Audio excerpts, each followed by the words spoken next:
A grande maioria dos jogadores e mestres estão acostumados a jogar ou narrar RPGs com temática medieval, fantástica, épica. Mas você já experimentou jogar um RPG focado em narrativas de terror? É isso que você vai aprender no vídeo de hoje.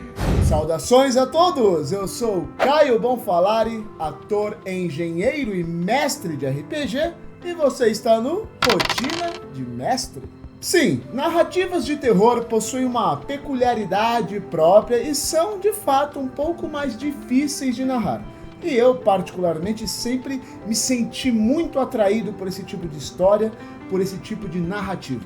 Mas é um fato que narrar esse tipo de história tem uma certa dificuldade, seja pela imersão que precisa ser causada na mesa pelos jogadores, os jogadores em si, ou até mesmo na maneira como você gere a história, gere o mundo, os personagens, a cadência da narrativa, enfim, são muitos detalhes que acabam influenciando no resultado final.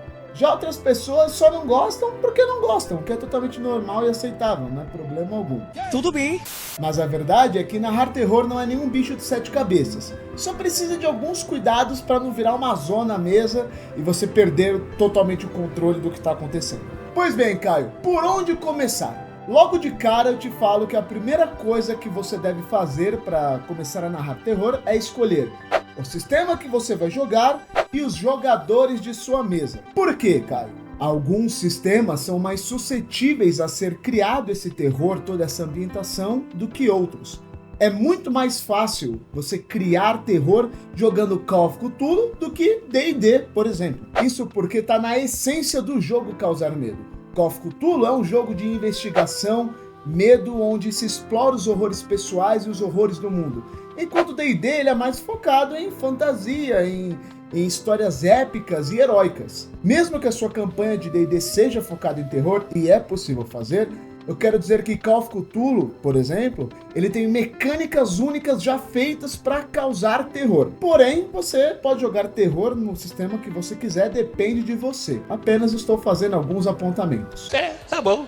Já seus jogadores, eles precisam ser bem pensados, porque para causar medo, você tem que tocar em alguns assuntos mais sensíveis. E isso quer dizer que nem todos os jogadores podem se sentir à vontade nesse tipo de narrativa. E RPG, mesmo que seja de terror, mesmo que ele cause esse certo desconforto, ele ainda é para ser divertido.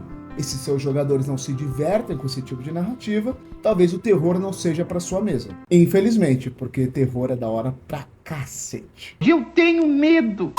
Dito isso, vou te apresentar 4 pilares para você estruturar a sua narrativa de terror e você causar medo, conseguir criar aquela ambientação forte.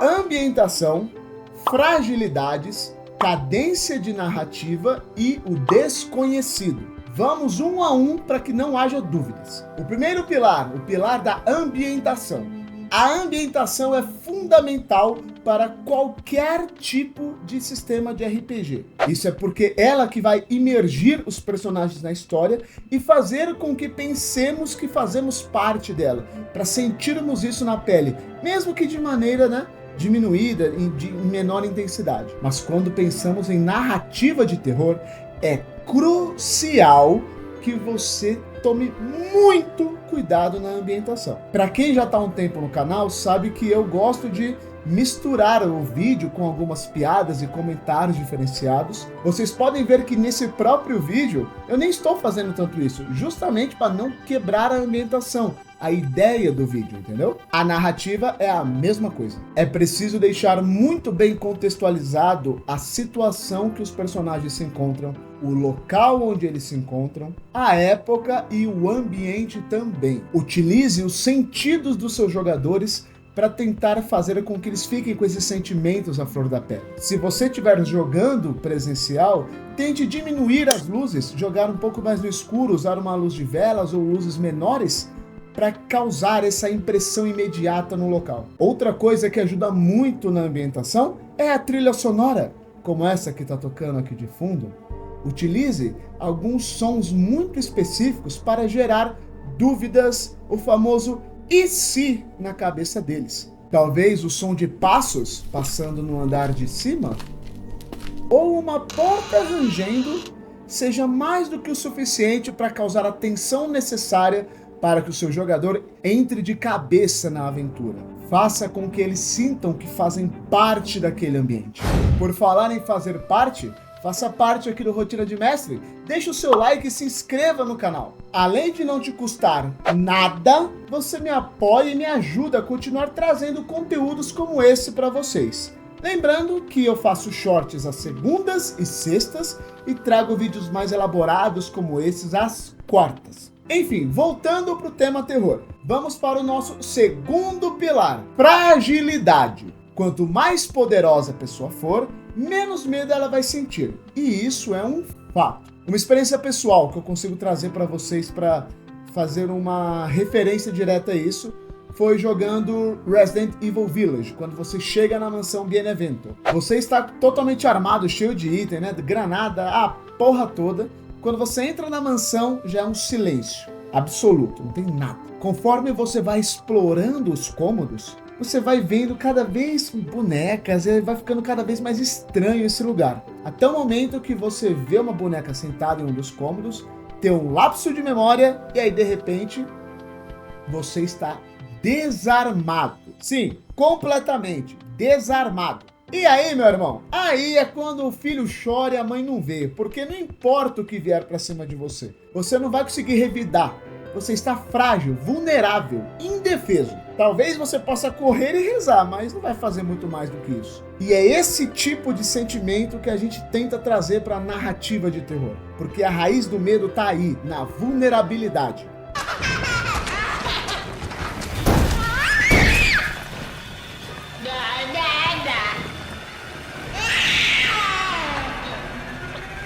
Mas eu escolho Deus.